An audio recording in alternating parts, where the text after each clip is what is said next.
when they sing it and the dancers really admire them. Smallness is still on their mind. Smallness is a good time. My neighbor had some little children, and when they sing it and the dancers really admire them. Yes, they're singing. Ching, ching, ching. Playing a bop. See for mama. The 10 fat chickens. And as she go on, and she won't give me one. You see that garden named Dorothy. I have decided to name a new heir. I'm your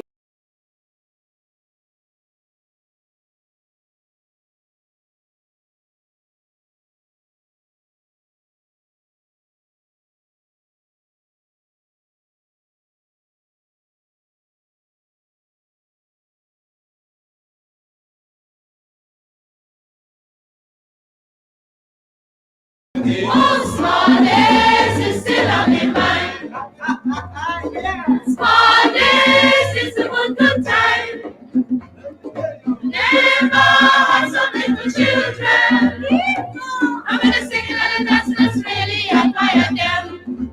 What they're singing? On your carpet, you must be like the roses, all you need, bright and shining. You must be, and show me the one, love the best. When I marry, I give you the ring. First the girl, second the boys. Sunday, Monday, afternoon, we will spend our honeymoon. Oh, smallness is still on my mind. Smallness is a good time. Never had some little children. I'm gonna sing it and the dancers really admire them. Join the singing. Old man house on fire. The old man ran away. He ran for the police to get the water. He only fire down the escalator. Shoo, shoo, shoo. Escalator, shoo, shoo, shoo. And I wipes the lady face. The lady wipes the lady face. And she fell down, and she fell down, and she fell in the ocean too. Oh, smallness is still on their mind. Smallness is a good time. Never had some little children. And when they sing it and the dancers really admire them. Hear them singing? Children, children, yes, mama. Where you been? Grandmama. What she give you? Bread and cheese. Where is mine? On the shelf. How me go get up? I'm on a chair. So what's the call? Peanut cake. Bad picnic. Peanut cake. Wicked picnic. Peanut cake. Oh, smallness is still on the mind. Smallness is a good time. Never had some little children. I'm gonna sing it and the dancers really admire them. I'm gonna sing it and the dancers really admire them. I'm gonna sing it and the dancers really admire them. JMK, that she take nobody like she. JMK, that she take nobody like she. Run a polka down something, rock away, run a polka down. Run a polka down something, rock away, run a polka down. JMK, and she take nobody like she. JMK, and she take nobody like she. Run a polka down something, rock away, run a polka down. Run a polka down something, rock away, run a polka down. JMK, and she rocks her body with This is Attorney Shelley Washington, owner and founder of the Washington Law Firm, located at 455 Utica Avenue in Brooklyn, New York. We're specialized in medical malpractice, personal injuries, matrimonial law, and landlord and tenant. If you're in need of legal representation, please give us a call today. The number to call is 718-877-3100. Consultation is free at no cost to you, So call us today to see if we can be of any assistance to your legal needs. Again, the phone number to call us is 718-877-3100.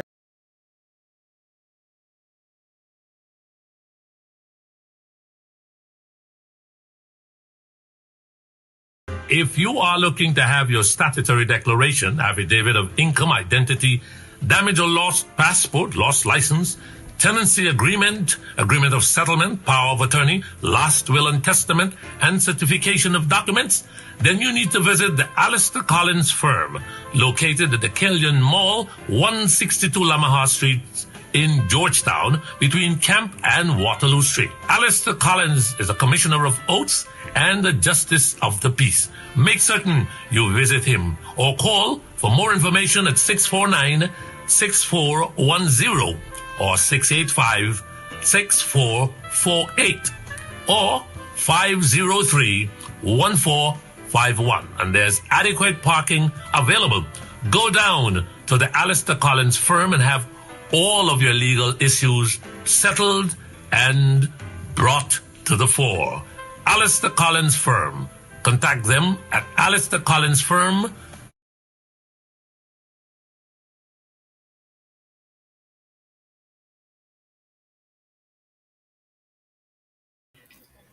Good evening. Well, guess what? It's just about 7 minutes after 9 o'clock. My name is Mark Benchop, and we are going to rock and roll for however long you guys want to go. If you guys have the stamina, you guys want to go the distance, then hey, I'm all up for that. It's Friday.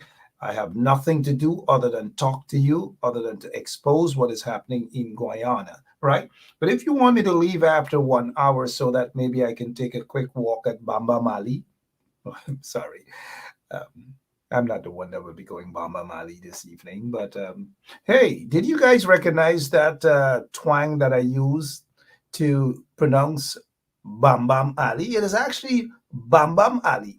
But you know, for some of us who have lived outside of Guyana for some time, we don't say Bam Bam, Bam Bam. You got to say it with meaning, right? Bam Bam. It has to have that rhythm about it, right? So the sweetness is there. Bam Bam. Let me see some of you guys. Come on, repeat after me. Bam Bam, Bam Bam Ali. Bam Bam Ali, but Bam Bam Ali. Bam Bam Ali. When Dr. David Hines, by the way, Dr. David Hines is my guest this evening. As soon as he gets on, one of the first things that I'll ask him, I know we have serious business to discuss, I'll ask him to pronounce Bam Bam. Bam Bam Ali. Bam Bam Ali. Speaking of Bam Bam Ali, the proprietor of Sweet Point has passed away. So on behalf of all of us here at 107.1 FM, our deepest condolences to the proprietor of Sweet Point. Sweet Point in Bam Bam, Bam Bam Bam, Bam Bam. There you guys go. Bam Bam Ali. Bam Bam Ali. Share the link, please, before some of you end up at Bam Bam Ali. Hope all is well. It's Friday, so we say, thank God it's Friday. You know, tomorrow the Village Voice is going to be out. And I notice Matthew. In Guyana, we say Machu, right? Machu. I don't know if Dr. David Hines, while he's teaching, because, you know, Dr. Hines is a professor, a legitimate professor. He just like lecturing for donkey years. He's a professor at a reputable university. And I could just imagine Dr. David Hines is doing the roster and marking the names, and he called one of those American guys, or those who living in America, call them Machu James. Machu. It's Matthew, right? Matthew. Y'all Guyanese always with something about Machu. It's Matthew, right? Good evening to all of you guys. Again, welcome to Straight Up. We're going to rock and roll this evening. We have lots of things to talk about. Let us see here. I don't know. Right away, let's get to Dr. David Hines. How are you, sir? Looking all sharp, man. Thank God it's Friday. You know we don't play with Friday night. It's payday, and we got to go out and go to Bam Bam. Dr. Hines, Dr. David Hines, you ain't going to leave Buxton Line Top to jump on your bicycle or your motorbike for go all the way to Bamba Man, right? What's the line jump? Little Oh, walk down. you got taxi now, you know. Gosh, you do have taxi. Dr. Hines, how are you doing, sir? Good evening. I am doing quite fine. I'm ready for the fight. Always ready, especially on a Friday night, because on Sunday we're gonna be sticking it to them. Absolutely. Sunday, you guys will be, and I like that, sticking it to them, because we've got to keep sticking it to them because these guys are getting way out of hand, Dr. Hines, way out of hand. Give us something about Sunday again. Remind our listeners, what do we have Sunday? Well, we have the Coffee 250 State of the African Guyanese condition. It's an annual forum that has been going on since 2013. That was the year when our group was formed to observe the 250th anniversary of the 1763 revolution. It was one of the four big revolutions in the latter part of the 1700s, or as we say, the 18th century. We had the 1763 revolution in Guyana in 1763. Of course, in 1776, we had the American Revolution, and then we had the French Revolution, and then, of course, starting in 1791 and ending in 1804, we had the Asian Revolution. So there were two big Caribbean revolutions in an age of revolution. And of course, we had the American and the French Revolution. And so we thought that we needed to inscribe Kofi on the face of Guyana, because he was the founding father. He and his band of freedom fighters are the real founding fathers of what we call modern Guyana. And so we've been holding the state of the African Guyanese condition for the last 10 years. And this year we decided that, look, after perusing what has happened in 2 years, we could not find any time since the colonial times where things were so bad and so discriminatory against one ethnic group. And we concluded that we are upon an apartheid state in Guyana, and that we wanted to be the ones to bell the cat or to bell the Bam Bam Ali. Not our Bam Bam Ali in Georgetown, but another Bam Bam Ali. And we wanted to bell the cat and to say to Guyanese, the apartheid state is upon us. And the government shivers ran down their spine. They sent their big dog, the Attorney General, to say that Guyana is not legally an apartheid state and he will lock us up. We said, thank you very much. Thank you very much. No, precisely, Dr. David Hines, and let's welcome our listeners from around Guyana and outside of Guyana. Welcome to Straight Up. The Honorable Dr. David Hines is with us this evening. We're talking about the state of affairs in Guyana. And when we say Bamba Mali, I noticed some Guyanese so British, more British than the, I don't know, some of these guys. There is a place by that name, Bamba Mali, in Guyana, where a lot of folks go, they congregate, they sit, they take a tux. Is that what they call it, Dr. Hines, a tux? Yes, a tux. Yeah, they take a tux. Serious business, though. You mentioned Anil Nandalal. The last time I saw Anil on a Zoom, that was at the CCJ. He didn't look too well at all from an academic or intellectual standpoint. He just didn't. Those guys made him look as like a minion, like a midget. It's like they couldn't understand what the heck he was saying. I hope that's not the competent lawyer or quote unquote attorney general you're talking about. Not him, because he embarrassed the nation.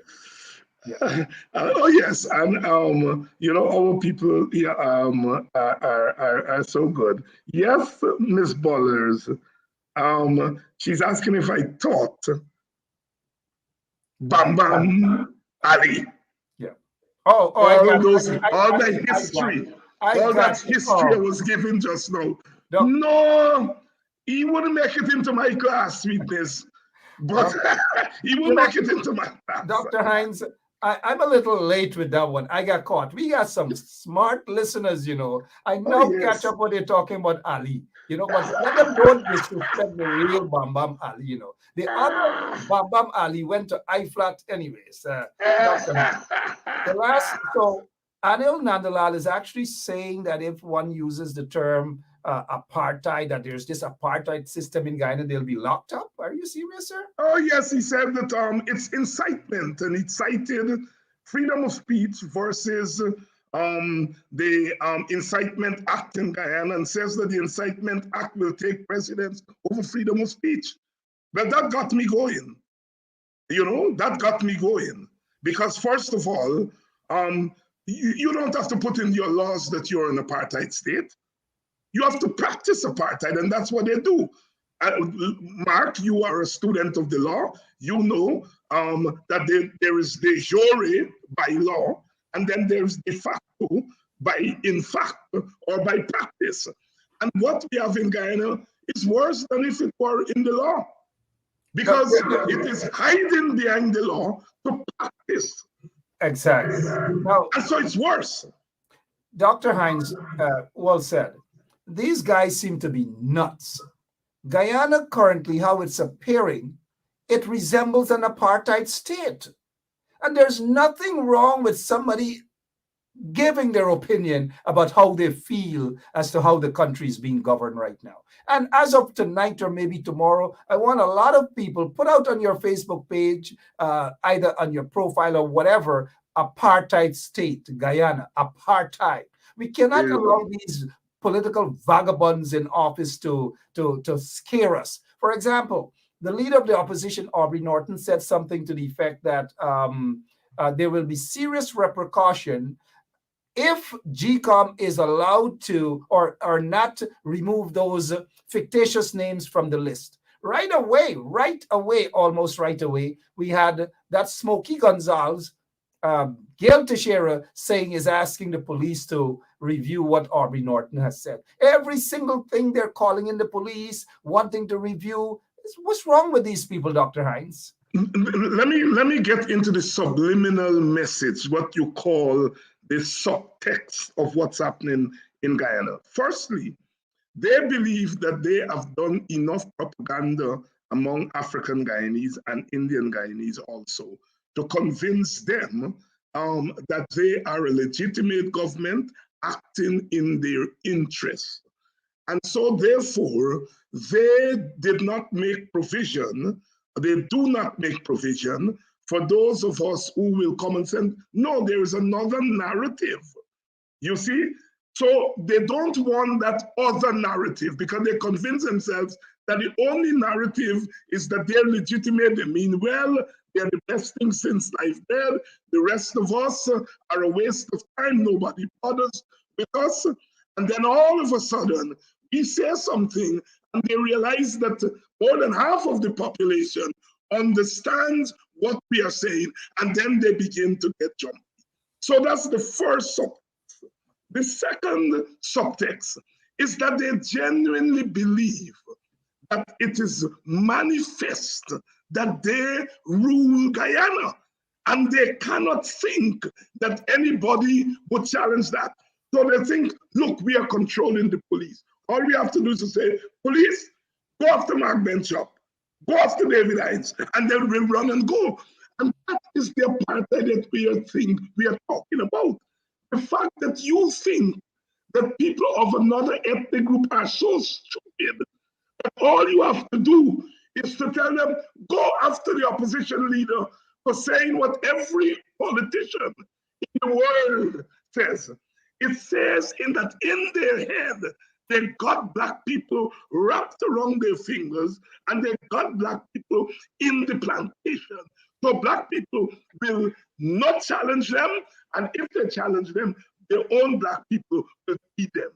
And they've convinced themselves about that. And that is the apartheid mind, that you are born to lord it over these people. And these people are so stupid, they're so backward, they can't exist in a state of freedom. So whatever you tell them, they will believe. They dare not tell their own supporters that, because their own supporters know them, because their own supporters must be doing bad things for them. So their own supporters, as the IRI all showed, their own supporters don't believe they're a legitimate government. Their own supporters. Only 22% of the country believes that the government is elected. You know, Dr. David Hines, well said. Let's go to this tape recording of Jack Dio. And if you talk about incitement, here's a perfect example, but they believe that they have this authority to say and do anything in a country that basically, you know what I mean, others that they're oppressing, and they're creating this apartheid state against ancestors have actually built from scratch, so to speak. We'll be right back. Right across Ghana, when the ministers of Granger or Nagamutu come here after the 21st of March, you say to them, walk behind them, chase them out, they're going to be illegal. Say to them, you're illegal. Free up the country, you're undemocratic.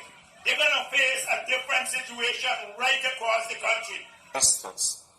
When they come to the communities, whether it is in Berbice or Essecubo and Linden or in South Georgetown or Agricola or in Ennore or Port Morant, the people of Guyana should treat them as illegal.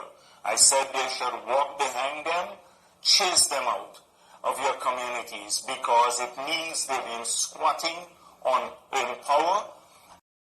So, Dr. Hines, you heard this guy, whatever his name is, Jack Dio there. You heard him. Chase them out. Walk behind the ministers, democratically elected ministers. Walk behind them. Chase them out. Drive them out of whatever. Just chase them out. What if we were to say now that if Irfan Ali goes back to Buxton, drive him out, chase him out. Anil Nandalal goes into Philippi or Cromarty or Alnis, chase them out. They go into Linden, chase them out. What are they going to say? Just imagine, Dr. Hines. But they're allowed to say that, and worse than that.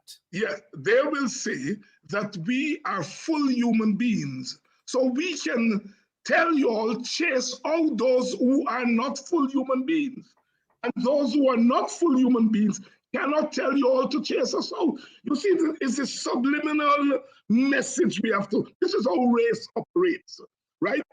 What you say is the end product of how you think. And you don't have to say that African people are inferior. All you will say, when they are in power, chase them out. And when we are in power, they dare not tell you to chase us out, because they're inferior. That's the apartheid that we're talking about. It's the way you process it. You see, it is normative for you to think that you can say, chase them out, but the other side can't say, chase them out. You call the slave dog, the police, to bite them and put them back in their place. That's apartheid. I don't even think Anil understands the real definition of apartheid. They have right now economic apartheid in Guyana. And that is a fact. It is practiced every single day. We are seeing it. Guyana, there is right now apartheid in Guyana, compliments of the PPP regime. What is wrong in saying that? Where in that would one get incitement? Because one says, based on how African Guyanese are being treated in a country that was built by their ancestors, they're given pieces of meat, they're given crumbs in some cases, nothing at all. Racial discrimination in Guyana. And it is our opinion that the PPP is practicing apartheid. What is legally wrong with that? Is Anil going to sit again with the FBI and carry out an illegal act by asking the FBI to come after people like us because of what we say on social media? Is that what it boils down to? But look at Irfan Ali, how he behaves whenever he goes into communities. He is allowed to say all sorts of things. The police, they're allowed to do all sorts of things, but we must not say that Guyana is an apartheid state. To hell with Anil Nandalal, Jack Dio, and Irfan Ali. Guyana is an apartheid state. Yes.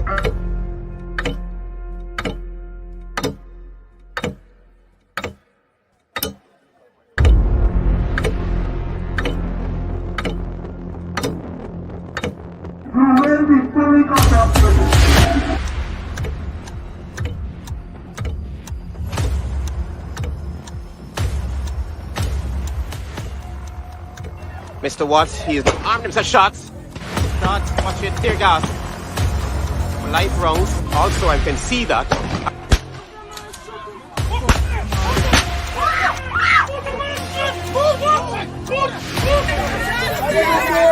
Just for Quentin! Everyone is a boxer, man. Why can't put in a boxer, man, to do that?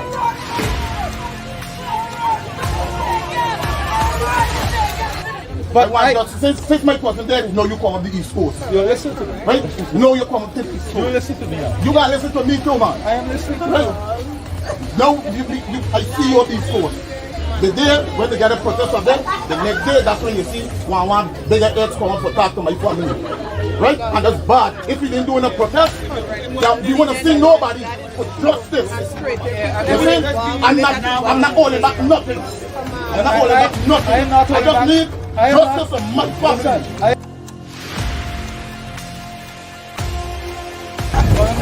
I get visitors all of a sudden. All of a sudden, you all have visitors. This is Joker.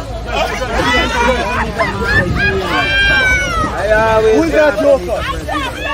That piece of plum. They know who they did it to.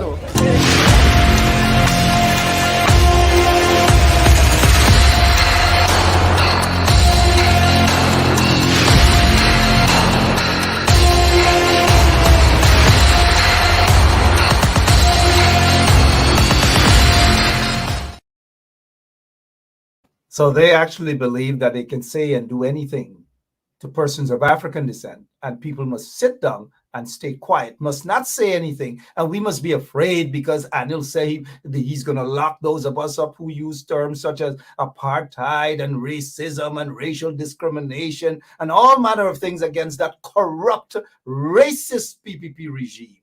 Dr. Hines, you saw what happened. You saw what they do to the police, chase the police into African, mainly African Guyanese communities and so forth. Talk to us, please, Dr. Hines. Well, yes, and that's the classic apartheid. And it's not surprising that Anil Nandlal used the dictionary definition of apartheid rather than using the social and political definition of apartheid. Is either he is not bright enough, or he's bright, but he's trying to fool people. Look, look, when you take African police and you use them against African, you give the impression as though it's African people fighting and killing African people. But the point is, you are commanding them in the name of the state to go and kill their brothers and sisters. That is the worst form of racism. That is apartheid right there. You go back to South Africa, and you saw them did that. They created townships, and they gave the impression that they were giving Black people something, when in fact they weren't giving Black people anything. And what people have to understand, in apartheid South Africa, you had the whites at the top. Then you had the colored. That was a race. The only country where colored is a race, or was a race. In America, there's biracial, but it's not a race. But it was a race. And then you had Indians, and then you had Blacks at the bottom. So they were pitting colors and Indians against Blacks.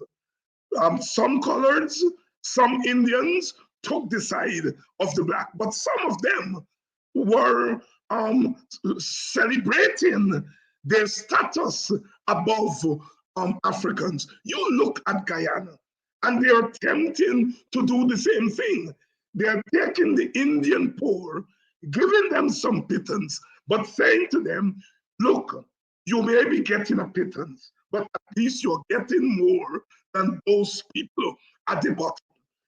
They're taking some Blacks and they're giving them some gifts and saying, you may be getting a little, but you are getting more than your brothers and sisters down there.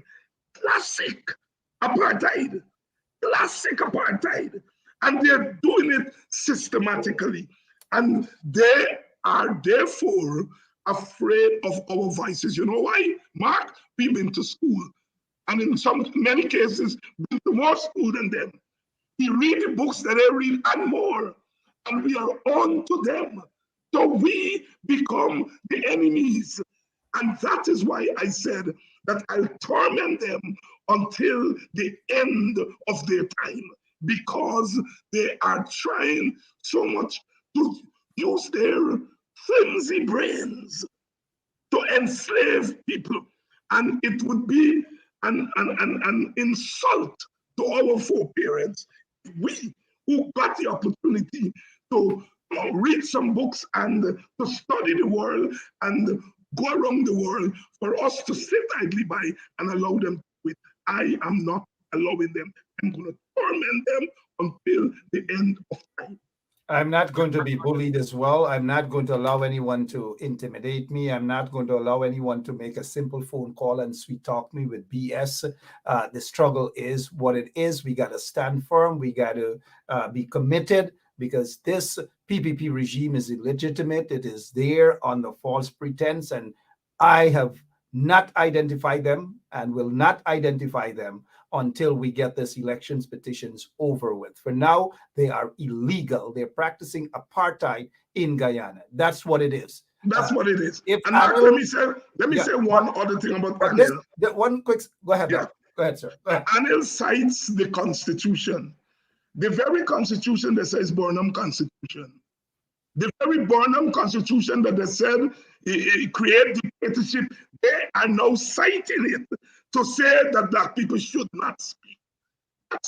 That's the con that these people are carrying on in Guyana, because they believe Black people have become so docile and stupid that anything they can ram down our throats. Well, I am saying we have got to upset that apple cart. We have got to disrupt their narratives.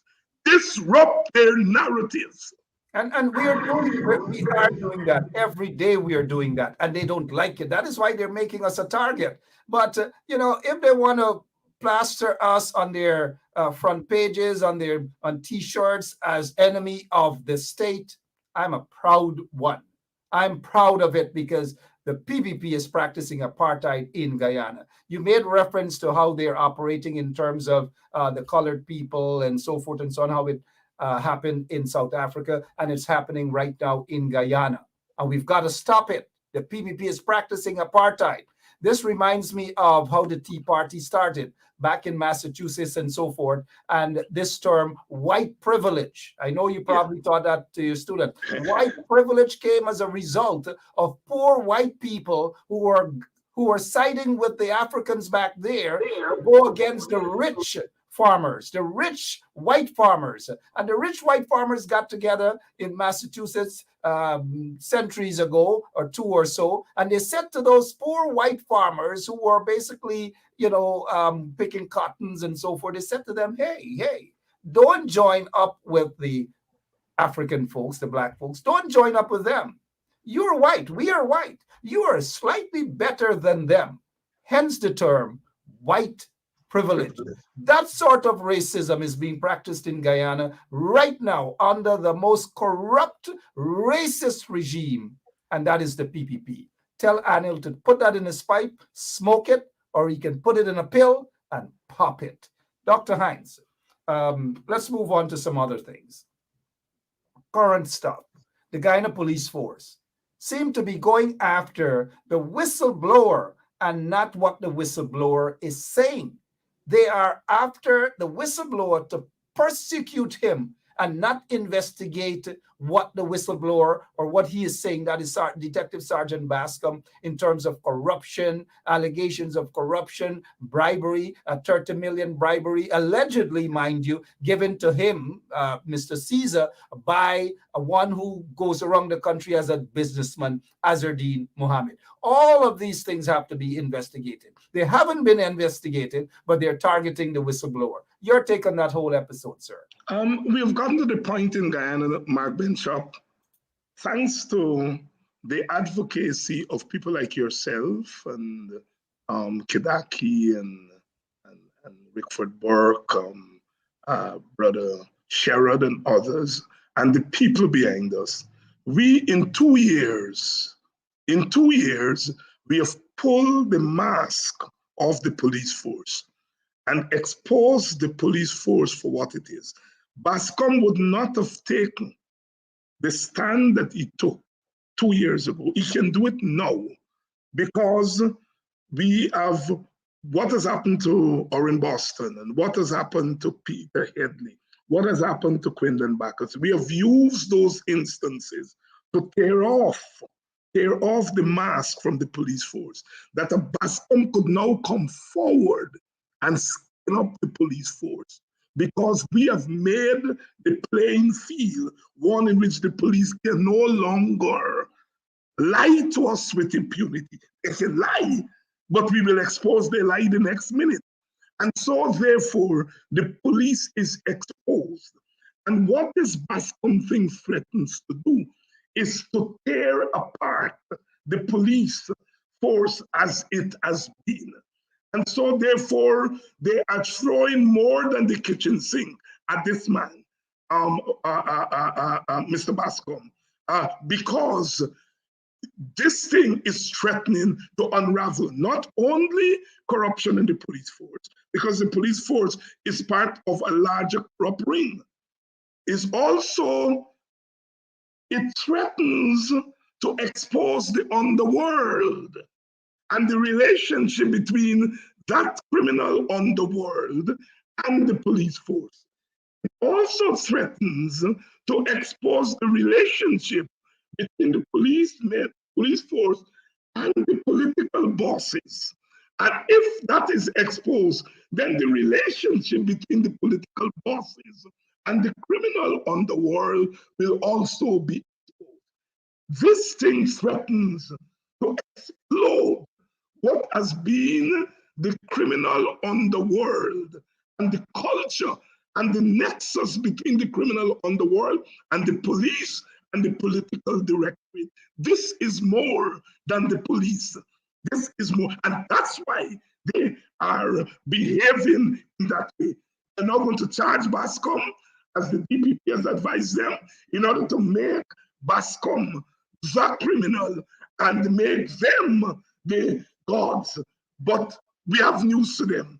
Our people are much more literate about police corruption.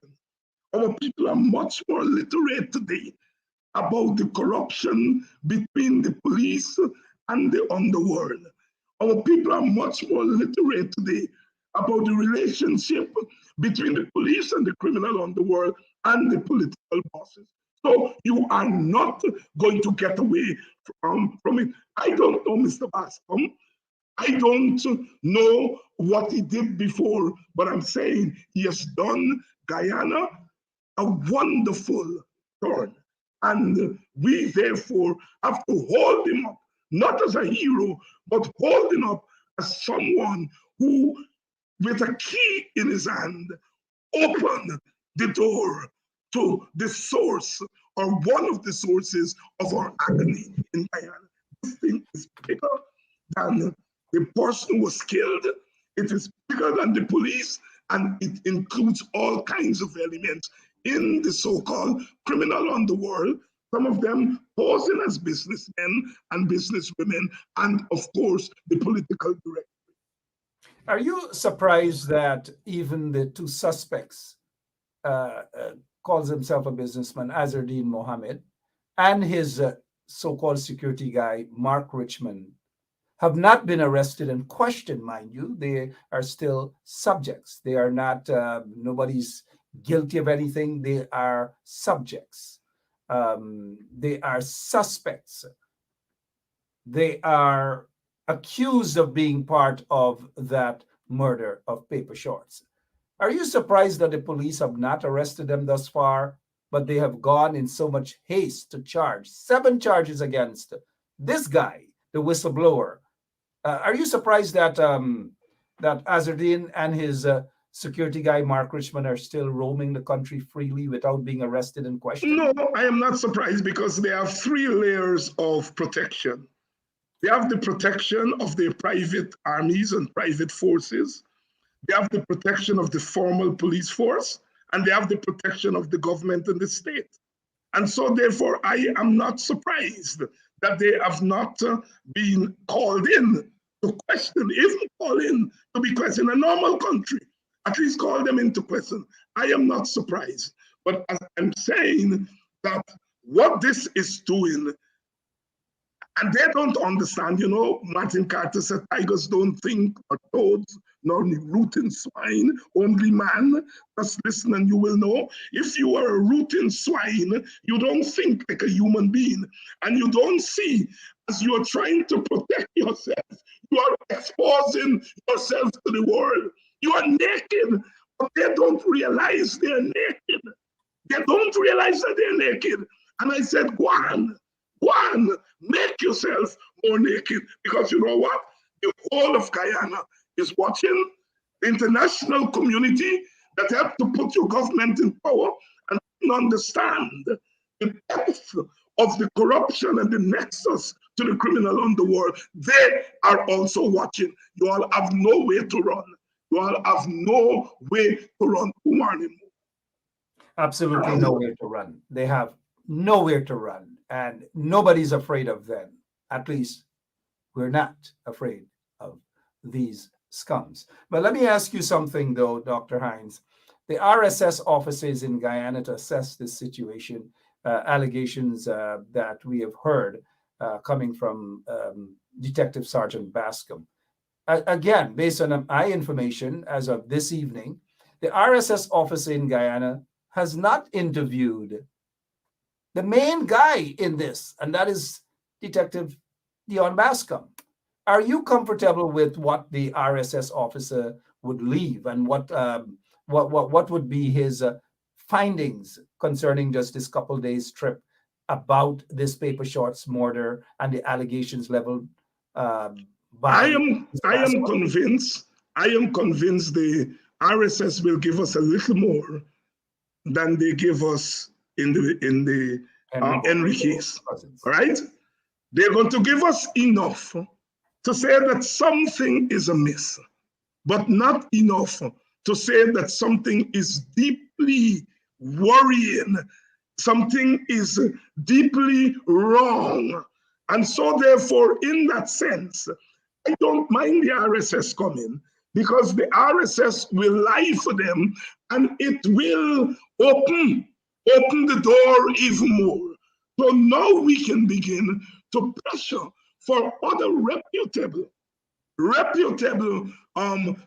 investigative forces to come in, whether it's the FBI or Scotland Yard or whoever, because the RSS is a CARICOM entity. And so therefore, the RSS will be given political direction, just as the CARICOM observer team that observer election was given direction. But they are not fools. The RSS is going to leave enough to say something is wrong, but not enough to move the clock further. Well, that's kind of like what they did with the Henry Cousins murder. They came, a couple of them, to Guyana. They investigated. Well, of course, the crime scene was washed away, rains fell, everything was removed. So I don't know what was it that they were investigating, but they concluded that there was sufficient for the police to go and investigate and charge someone. Now, even an elementary school child would know that, or even one who is now his first time in politics 101, would even know that. This time around, what they said during their visit of the Henry Cousins murder is almost identical to what they will say this time around, that they believe that the police force has something to investigate, and that based on their final their investigation is that the police can proceed with the investigation. So where does that leave us? Should we call the RSS to tell us that that is what the police should be doing, when we have been saying this all along? I agree with you. Forget about the RSS. Bring the FBI in. Bring Scotland Yard in. Bring the mountain police. Bring them in. The mounted police, sorry. Bring them in. Let them investigate. We can't trust those guys in the Guyana police force to do that because remember, they are being accused. And obviously, when you're accused and if you're guilty, what is the first thing you're going to do? Cover up. Cover You up. can't afford that. I don't know. So this guy is still left in the open. No protection for him at all. Are you concerned for his safety, sir? Oh, definitely. Definitely. And the best way to protect this gentleman is for us to continue to keep this thing on the front burner. See, it's a thing about political culture. They play on our weakness. And one of our weaknesses in the past is that our people are so beaten down, they got to go hustle a living. You know, they got to take care of their kids from little, with no little or nothing to work with. They become alienated because of the constant banging and so forth.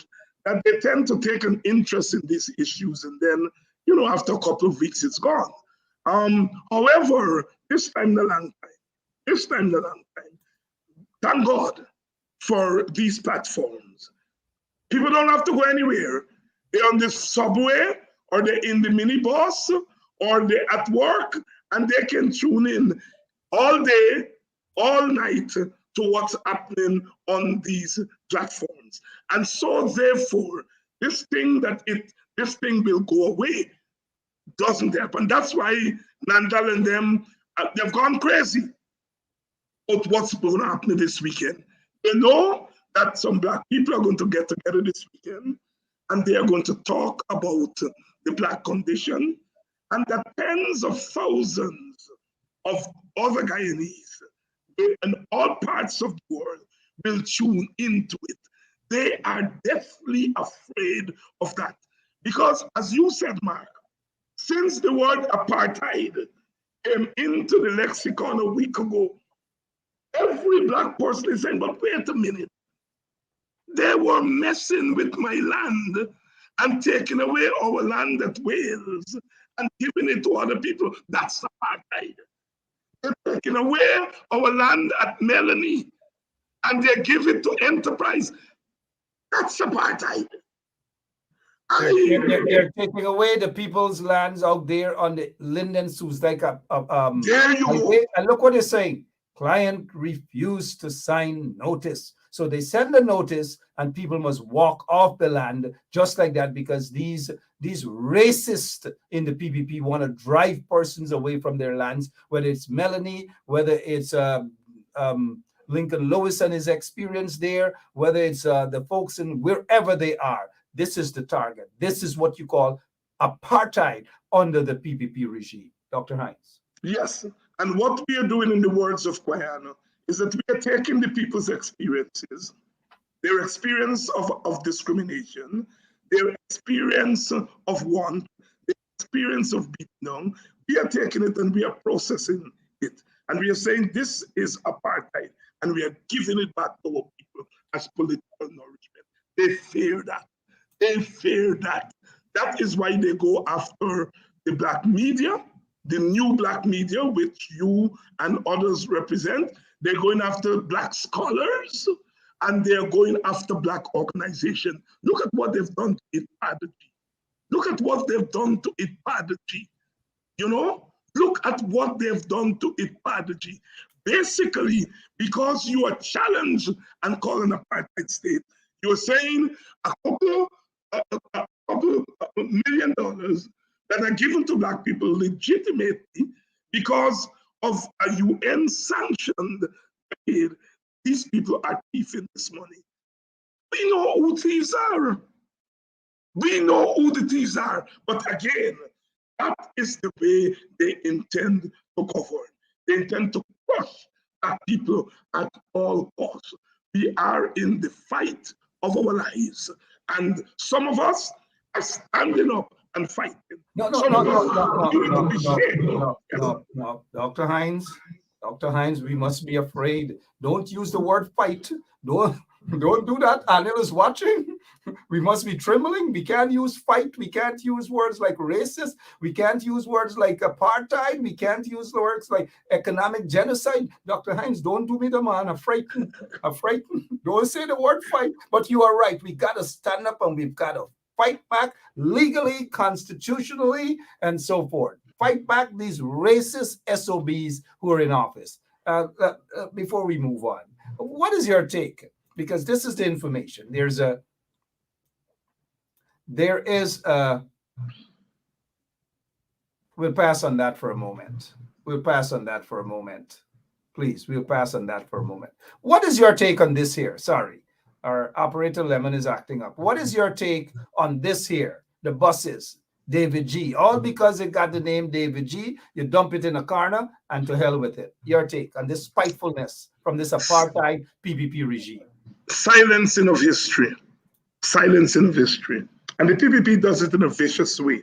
A lot of societies, they silence history by not talking about it, not discussing it. The PPP has gone a step further. They're silencing history by destroying the physical relics of history, so that those 5 years will be erased as a moment of hope for our people. And that the PPP narrative used to be that it was a moment of discrimination. Now, we have gone past that. It is a moment that did not exist. So when you take the symbols of that moment and you destroy them in that way, what you are doing is that you are silencing history. You are cutting off a part of Black people history, a part of Guyanese history, promoting. So our children coming up will associate David G. buses with the junkyard. You see, this is why they don't want people like us to speak. Because we study this thing. We understand this thing. We understand it and we know what they're doing. It's heinous what they're doing there. It's vicious. And it comes from a mindset that says the people who are behind this are non-people. That you can take their symbols and you put it there in the junkyard. So Black people and their history and their moments are relegated to the junkyard of history. We Black people have to decide whether we are going to allow that to happen or not. You can't allow Mark to speak in the wilderness. You can't allow Aubrey Norton to speak in the wilderness. You can't allow Clive Thomas to speak in the wilderness. You can't allow Sharon Duncan to speak in the wilderness. You all have to rally around us.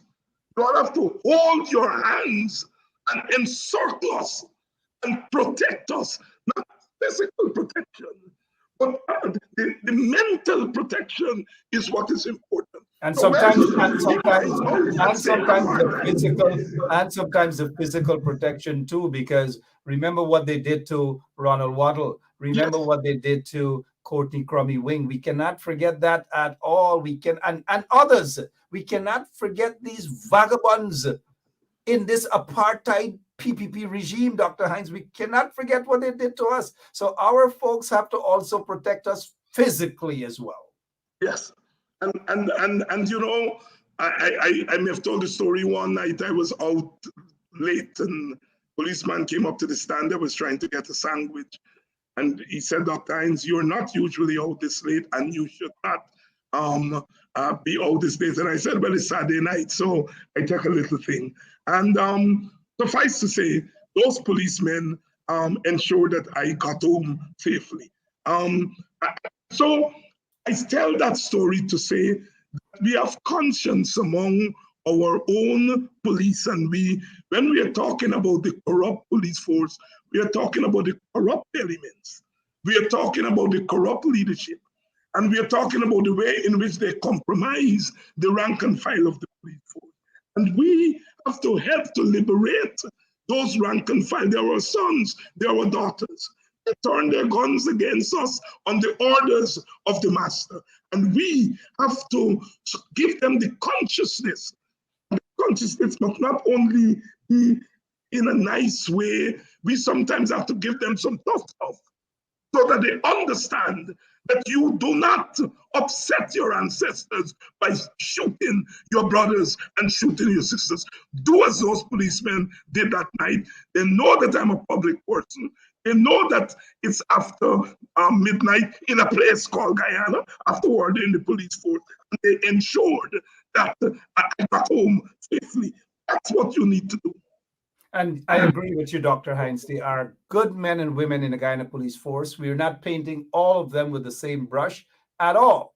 And we also know that they are good and honest businessmen in Guyana. So we don't want to give the impression that when we say corrupt and questionable businessmen, meaning we're painting all with the same brush. But those who we are painting with the corrupt brush, they know who they are. And not only they know who they are, outside law enforcement agencies, outside of Guyana, know who they are as well. Dr. Hines, I noticed you said when that police, and I've had some very good experiences with police men and women in Guyana, commendable, did their job in a professional manner, refused to take political orders. I just want to, the point when you said that you took a little thing. In other words, what you're saying, you took a shot. All right. We'll take a quick break and we'll be back with our guest this evening. No stranger to you guys, a friend of us here at 107.1 FM, Dr.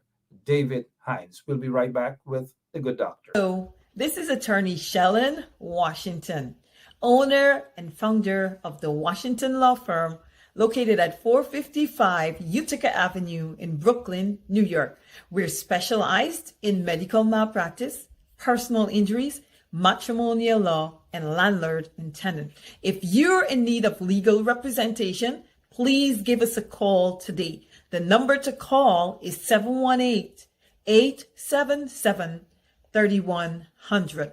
Consultation is free at no cost to you. So call us today to see if we can be of any assistance to your legal needs. Again, the phone number to call us is 718-877-3100. Dr. David Hines, welcome back. It's 58 minutes after 9 o'clock. Good evening to all of you in Guyana, outside of Guyana, whether you're in the Caribbean, whether you're in England, whether you're in the United States, wherever you are, or even Canada, Iceland, wherever you are. Good evening and welcome to Straight Up. We have the stamina and we can go on talking and exposing the apartheid PPP regime in Guyana. Let's touch on specifically what Jack Deere said. He sits there masquerading himself as the vice president of the country, masquerading himself as that, when in fact they're not legal.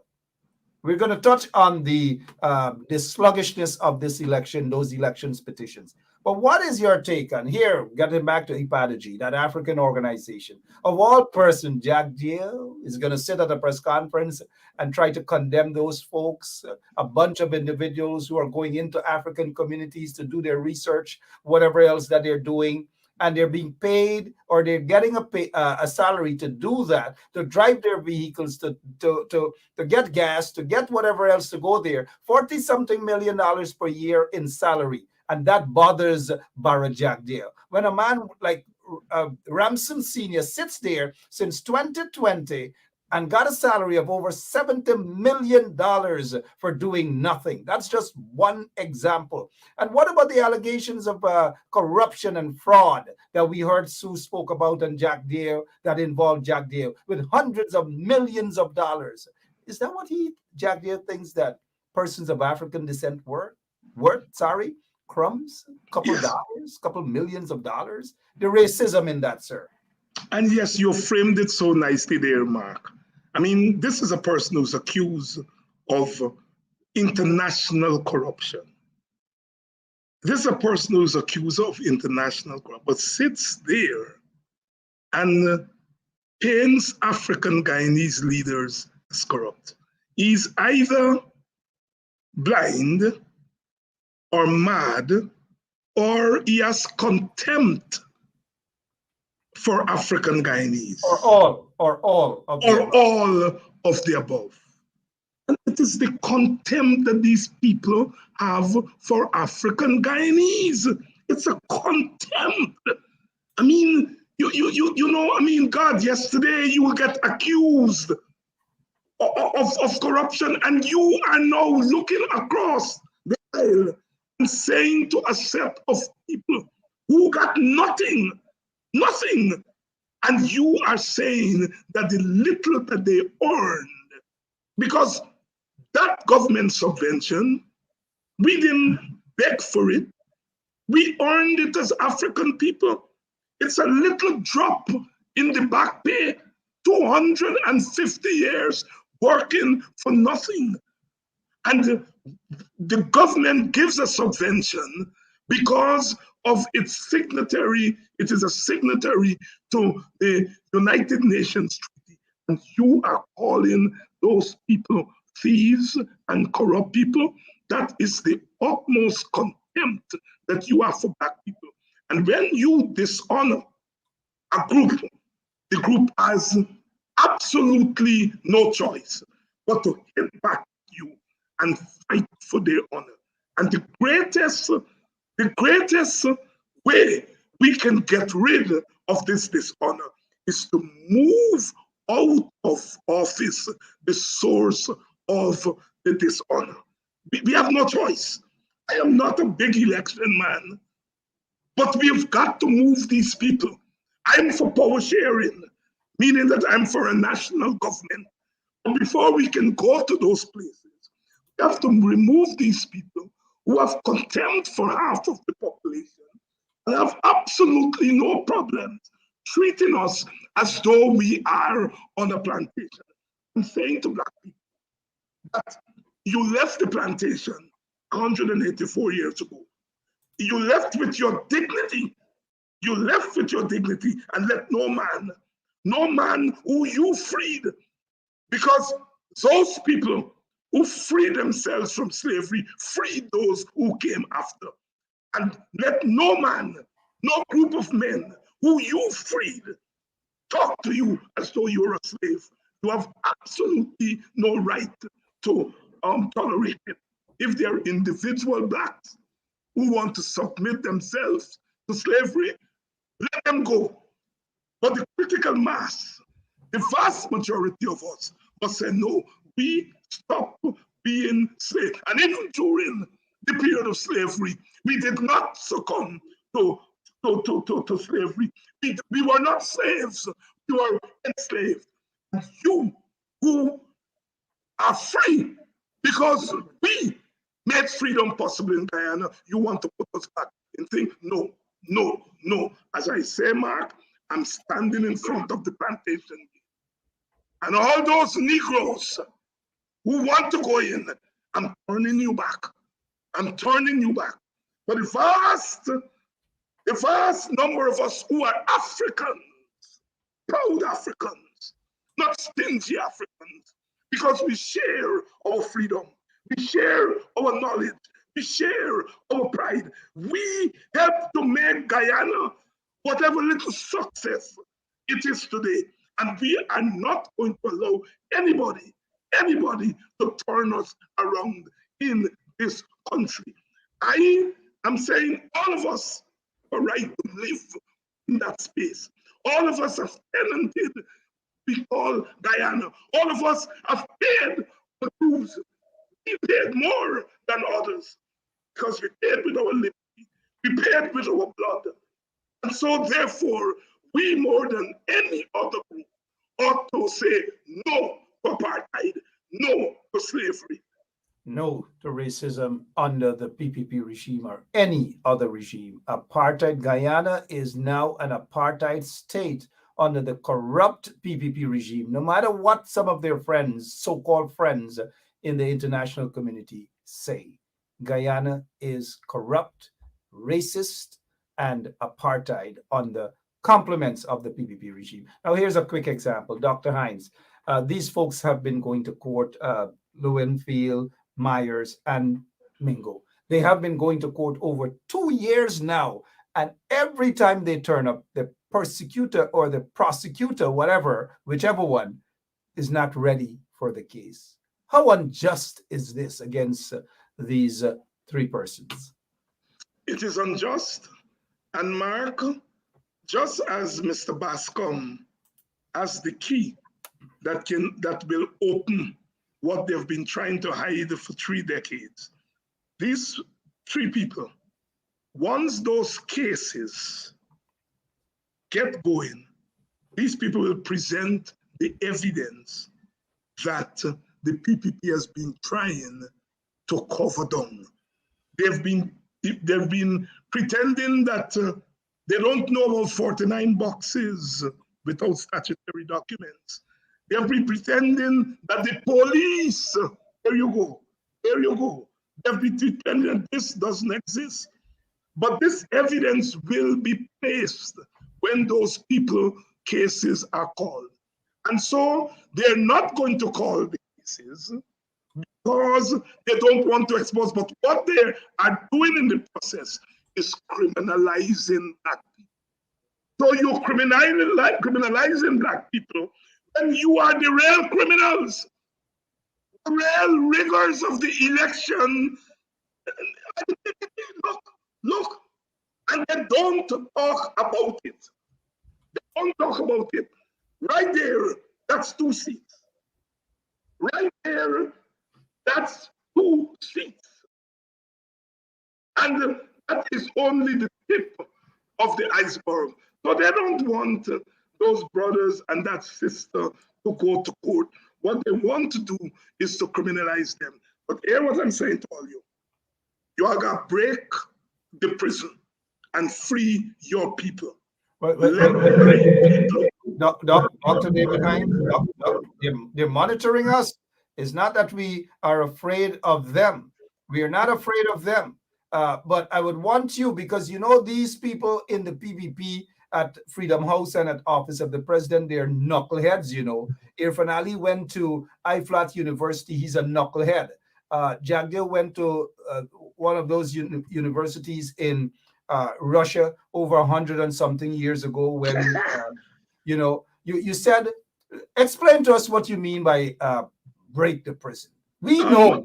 Mark, I may be a political scientist, but I'm a student of literature. I used to go to my literature classes. I wasn't downstairs playing card or going and shoot board in thing when I should be at school. It's called figurative language. You know, the poet Martin Carter said, "Clang, this illiterate iron door." You know, I'm a student of literature. And so I know something about the language. And so when I say our people are not in a physical prison, when I say free our people from the prison, I'm talking about free them from the clutches of apartheid. Yeah. Free them from the clutches of apartheid. We all knew that, but we know the likes of Anil and Bamba Mali, Irfan Ali and those guys, they don't know the difference. So that's why when we say fight, they think it's a physical fight. If we say break the chains, it's like, why is it when persons of African descent speak those sort of things that they become afraid and say, look, they're preaching violence. Here Ben Chapman and David Hines, here what they're doing, them Chapman preach violence and all manner of things. It drives shivers on these people. But yet, Dr. Hines, look at how these people behave.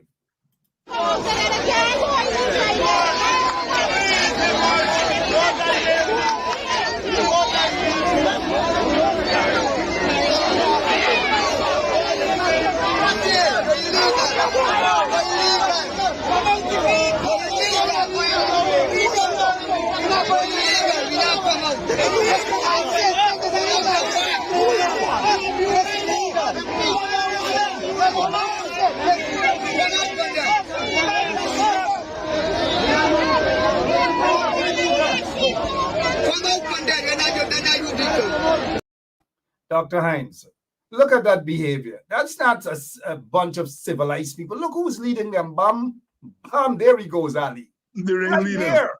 But yet these are the people like to talk about people who are uncivilized and violence. Look at what's happening there. Now, let me ask you this question. What if you, who else? Kadaki, Duncan, and some other people underground there in Guyana surround a minister's vehicle, a so-called minister's vehicle, and ting up and rev up and say you're not going to move. You think the police going to stand up and basically do nothing?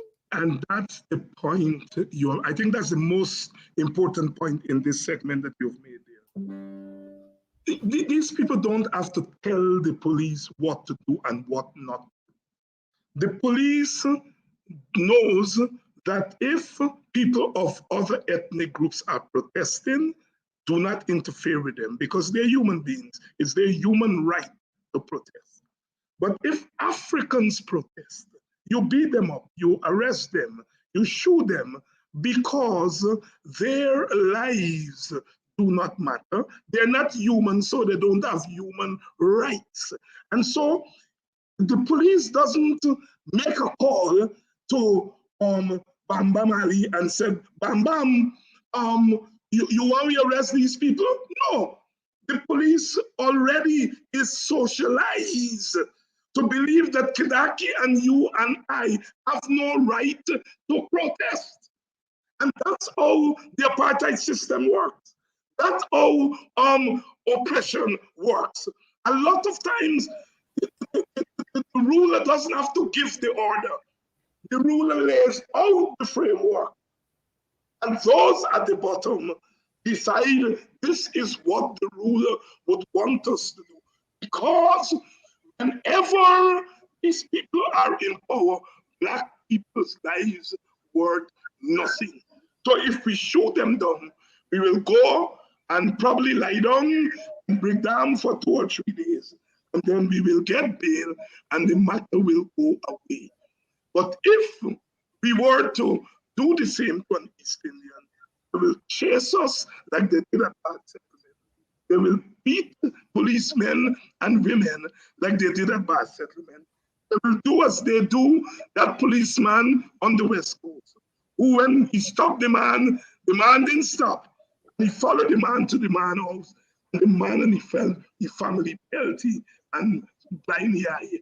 If it were a Black man he stopped, from the time that Black man pulled off, he would have been shooting him. Our value system is different. There's a different value placed on Black lives than on other lives in Guyana. That is a manifest fact.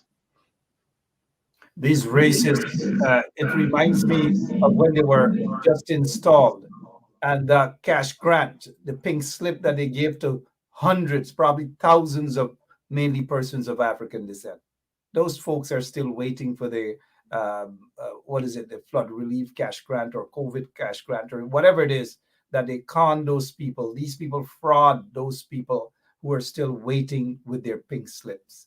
Yet they have the audacity to say that we cannot describe them as an apartheid PPP regime. That is what they are. And watch how many folks, thousands of folks on Facebook are going to call them as of this evening, apartheid PPP regime.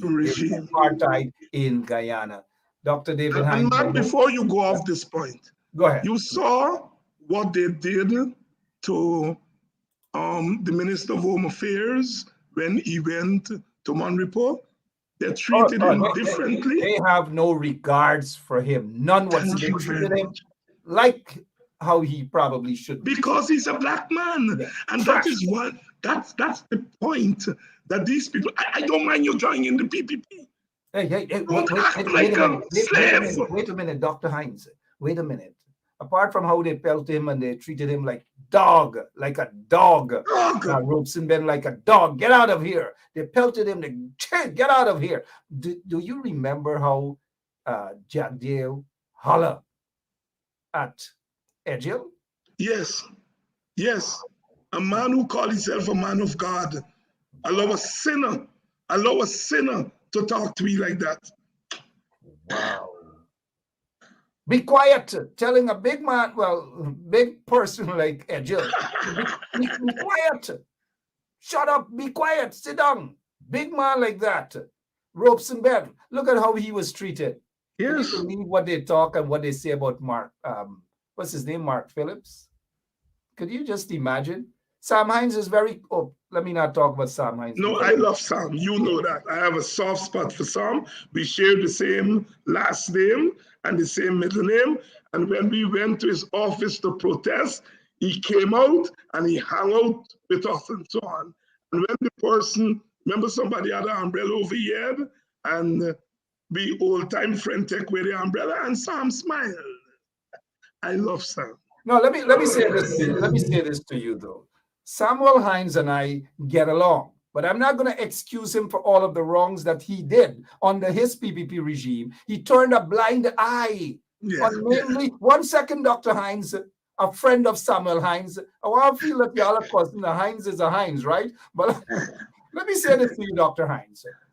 What he did to the people of Linden and by extension Region 10, I would never forgive Sam Hines for that. Sam Hines could have walked into Linden and said, let us stop this protest, let us negotiate with the people, and let us bring the people off the bridge. Sam Hines never said that. Sam Hines was more angry that the people were standing up and protesting for their rights, all because, and he was upset because some missionary couldn't pass on the bridge and he was upset. The other thing, Dr. Hines, I gotta watch you and some of these friends, like, with all due respect. This is a man who the PPP stole a seat, electoral fraud. This man sat in that seat that was stolen from the AFC for 5 years. Is that guy still your friend? Well, no, it's Lincoln Lewis' friend. It's Lincoln Lewis' friend. He and Lincoln work at Backside Company. I know so he's your friend. He's your friend by convenience. So it's Lincoln friend, man. these guys are something else. Dr. Hines, I know we're looking at the time. Sam Hines just probably don't know his head from his toe, where he's heading or whatever, where he's going. He doesn't know. Right now, as we speak, this is what is happening. Well, the commander of U.S. Southern Command for Guyana visit to meet with Irfan Ali and the army chief. Your take on this visit, sir? The Americans are not playing around, When big people like that visit a small country like Guyana and they're meeting with the leaders, they're not coming to bring flowers to them. They're not coming to bring flowers to them. The PPP has really, because of its lack of vision, and because of its viciousness towards the opposition and towards African Guyanese, it really overdid itself. And when you are governing a country that is part of the geopolitical mechanism in the hemisphere, you're not just walking on Guyanese toes.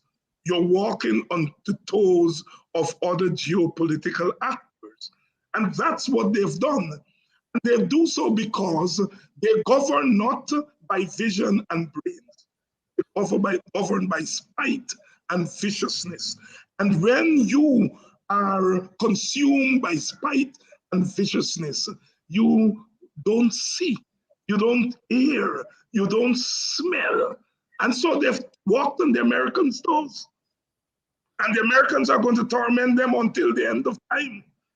The Americans are not going to throw them out of office for us, but they're going to torment them enough and make it easier for us to torment them until the end of their time. Absolutely well said. 19 minutes after 9 o'clock, 10 o'clock, sorry, let's head back to Bundari.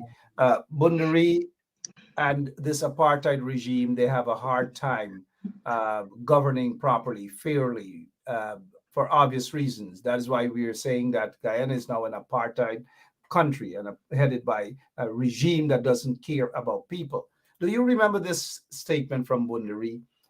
Where here it is, a news source, that GY.com article, compliments of Gordon Mosley here. It says, yes. Bundari is saying, give public servants 50% increase. That was when they were in opposition, not so long ago. Give public servants 50% increase. Now these vagabonds are in office under questionable circumstances, and they find it hard to give public servants even 5% increase. And they have more money than the coalition had. And they're not even giving the workers 25. But Jack Joe will say, I never say that. Because remember, they want to erase those 5 years. All that happened in those 5 years is that 7,000 workers were fired. What the fellow named Sharon Das got so fed up that he checked whatever, I don't know what he take, whether he take, I don't know what he take. He said right.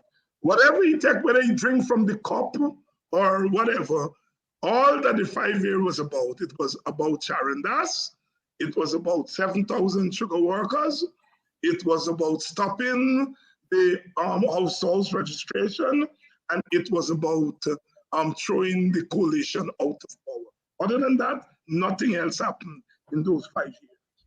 So Jackie was going to say, I never say that. That news source misquote me. Yeah, that's what Bundari oftentimes say. They oftentimes rush to that. They say these things. Dr. Hines, before we go, please let the operator remove Bundari off the stage. It's scaring a lot of our listeners. We don't want that to happen. Please remove Bundari. You seem to be smiling a lot this evening, Dr. Hines. Bundari brings back memories. Lots of memories. I got you. Especially, I hope, Dr. Hines, I hope that Bundari doesn't bring back good memories when you took a talk. Well, they get good Bundari and bad Bundari. Okay, I got you. I got you in that one. I got you. Definitely. We're looking at the time, 22 minutes after 10 o'clock here on 107.1 FM. Dr. Hines, we see that there's a little fight, there's a little tussle there with the APNU and AFC over the vice chairmanship out in Region 10. Your take on how that should end, please, sir. They should work it out. There's no need for that now. There's absolutely no need for that now. We are over that. The enemy is overbearing, and we have absolutely no time to fight over a seat. I think it's just absolute nonsense. And, you know, I get a chance these days to speak to the AFC leaders and the PNC leaders. And, you know, I tell them, you all need to stop that nonsense. Do they listen? Well, it's up to them to decide whether they want to listen. But I'm saying, as someone who participated in that type of politics, there's a time and place for everything. And now is not the time to be fighting over a seat. Somebody has to give something and somebody has to lose something. You know what my take is? Dr. Hines? Yeah, I have my view about the AFC. I think the AFC has caused, in my opinion, a lot of problems. It's not to say some APNU folks haven't, but the AFC guys, then we look at Sharon Das, we look at but I think in the interest of peace, in the interest of keeping this coalition together, that a compromise should be made. If the AFC was promised that vice chairmanship in Region 10, why fuss over it? So, Mr. Aubrey Norton, if you're watching, you guys settle this thing, give the AFC the vice chairmanship, and let us done this thing. The bigger picture is going after the real enemy. The enemy is not within. You guys got to stop fighting amongst each other. I see it every day, and sometimes I experience it with some of those individuals within the coalition. They don't know who the real enemies are. They got to stop for a moment. Now let's move on to something else. Mr. Raphael Trotman has resigned his position. He promised that since 2020. He's now gone. Thank you for your service, Mr. Raphael Trotman, an AFC. You are of the view that that seat should be replaced by an AFC? Yes, in fairness and in fidelity to the Commonsburg Accord, it should. I don't think, because if you don't do that, you're opening up another source of quarreling and fighting among ourselves. And so I at this point, look, I don't think we need to be fighting over seats.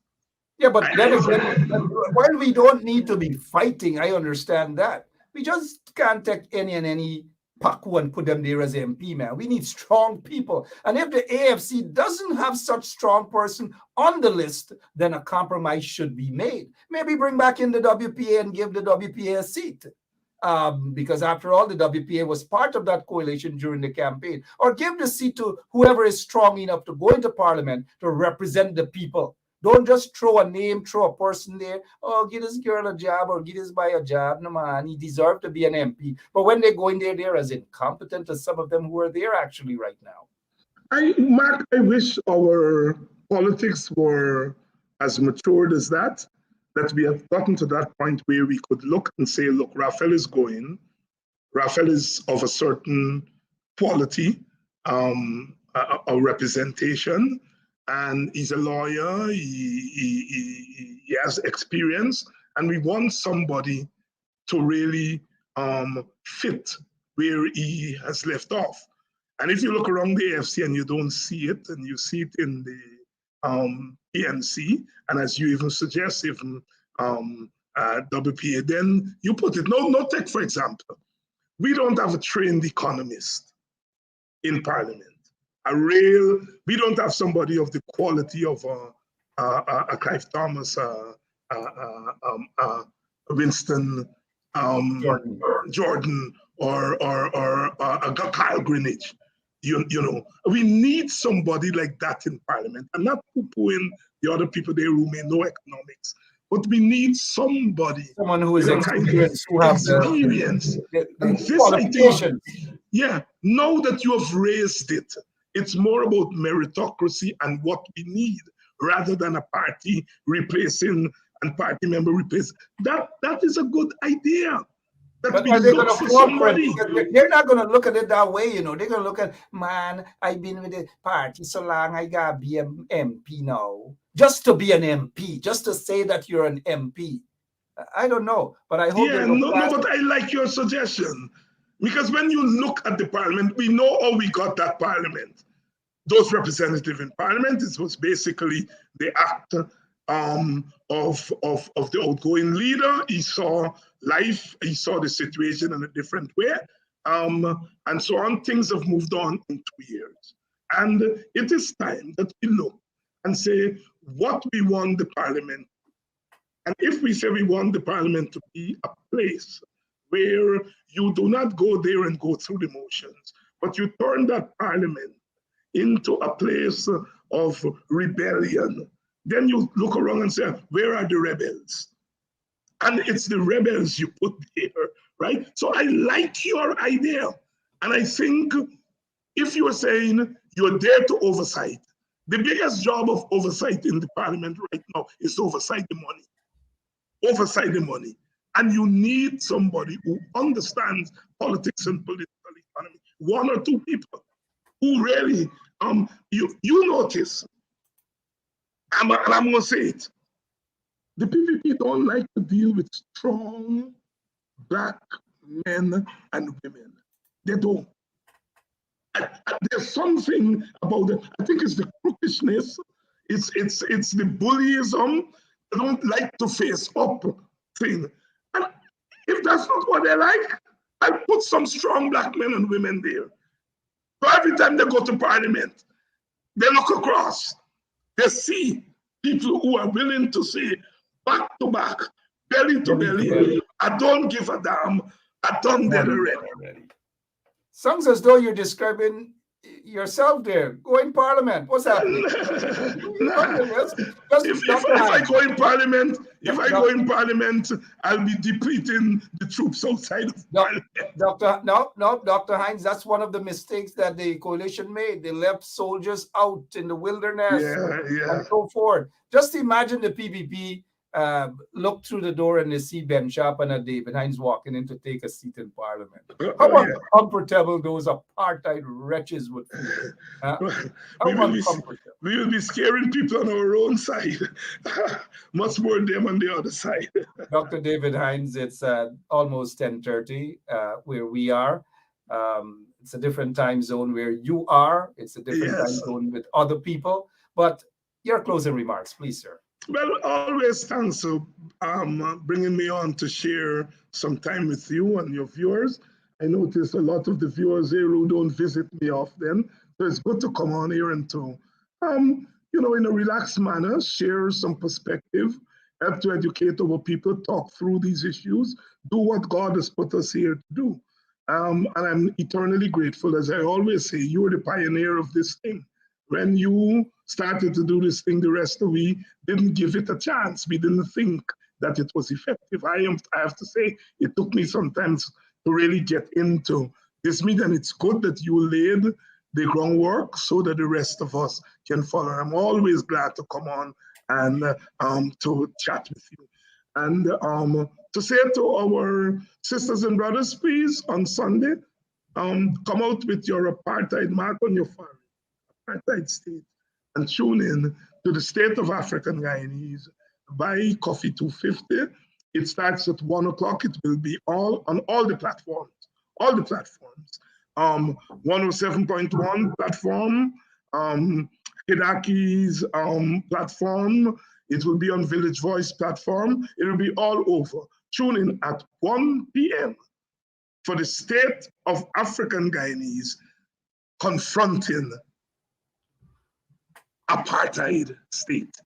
The apartheid PPP regime, the corrupt PPP regime, the racist PPP regime. We will carry that event live right here on 107.1 FM. Hey, how can I leave without taking the time out? And I know you have known him over the years, Dr. David Hines, and the trials and tribulations and the torment and all these manner of things. He didn't allow that to get to him. And that is what the apartheid regime likes, or apartheid regime loves to do, to destroy families, to destroy people and so forth. But the resilience, look, from topping his primary school to heading off to QC, to heading off to Nations as the valedictorian, to going off to Nottingham University, topped the entire university in economics, and here it is now to Oxford University. Congratulations. And congratulations, son. And that's what our people always strive for. Your daddy didn't go to Oxford. But wait a minute, Dr. Hines. Are you saying that? Well, for me, Cam Street was an Oxford, but not different kind of Oxford. Yeah. In the old days, we had Oxford and Cambridge and Main Street. You may be too young to remember that, but the old timers would know of Oxford and Cambridge on Main Street. But that's the conversation for another time. But young Ben Sharp, your father didn't go to Oxford, but he prepared the way for you to go to Oxford. And when the son of a poor boy from Alness under quarantine walks through the door of Oxford University, it means that the world has changed tremendously. Louis Bennett called it colonization in reverse. Big up to young Ben Sharp. Thank you so much indeed, and thanks for all the congratulatory messages that we have gotten on my personal page and so forth. And yes, he is heading off to the University of Oxford in a few weeks' time to do 2 years, where he will complete his master's in economics. Congratulations, and thank you guys so much for all of the good messages that we have received from all of the folks in Guyana and outside of Guyana. It takes a village, Dr. Hines. It takes a village. And I remember those days when that village came together, when I wasn't there to protect and defend. That village came into effect. And I'm eternally grateful to that village. Thank you so much for your time, Dr. Hines. Thank you, my brother. Good night. Indeed. And to all of our listeners, thank you all so much. God bless you, and God bless our beautiful country, despite the situation where it now has an apartheid regime that is heading that country. We've got to stop that apartheid regime one way or the other constitutionally. Again, my name is Mark Benchop. God bless you, and God bless our beautiful country, Guyana. Until Monday, same place, same time. So long. So, this is attorney Shellen Washington, owner and founder of the Washington Law Firm, located at 455 Utica Avenue in Brooklyn, New York. We're specialized in medical malpractice, personal injuries, matrimonial law, and landlord and tenant. If you're in need of legal representation, please give us a call today. The number to call is 718-877-3100. Consultation is free at no cost to you, so call us today to see if we can be of any assistance to your legal needs. Again, the phone number to call us is 718-877-3100. I'm really singing and the dancers really admire them. Hear them singing? Children, children, Yes, mama. where you been? Grandmama. What she give you? Bread and cheese. Where is mine? On the shelf. How me go get up? I'm on the chair. So what's it called? Peanut cake. Bad picnic, Peanut cake. wicked picnic. Peanut cake. Oh, small days, you still on the mind. Small days, it's a good, good time. Neighbors, some little children. I'm really singing and the dancers really admire them. I'm really singing and the dancers really admire them. I'm really singing and the dancers really admire them. JMK, that she take nobody like she. JMK, that she take nobody like she. Run a polka down something, rock away, run a polka down. Run a polka down something, rock away, run a polka down. JMK, that she take nobody like she. JMK, that she take nobody like she. Run a polka down something, rock away, run a polka down. Run a polka down something, rock away, run a polka down. JMK, that she rocks her body with high. JMK, that she rocks her body with high. Run a polka down something, rock away, run a polka down. Run a polka down something, rock away, run a polka down. JMK, that she walk up in with style.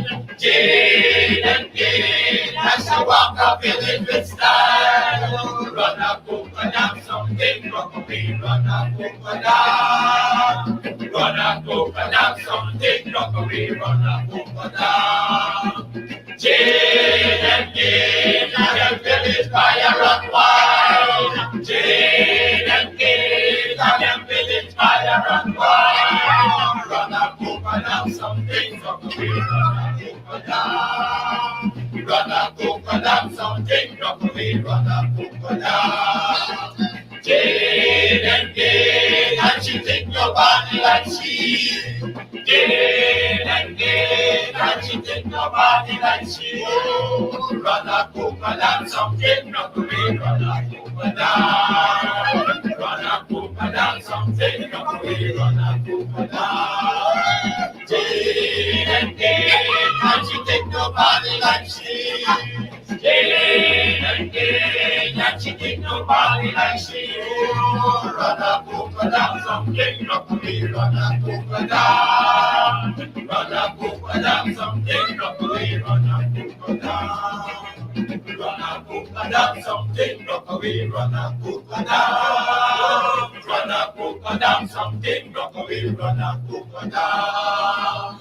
Run a polka down something, rock away, run a polka down. Run a polka down something, rock away, run. Let this sweet mineral melt in your mouth to rebuild gums and teeth while you sleep.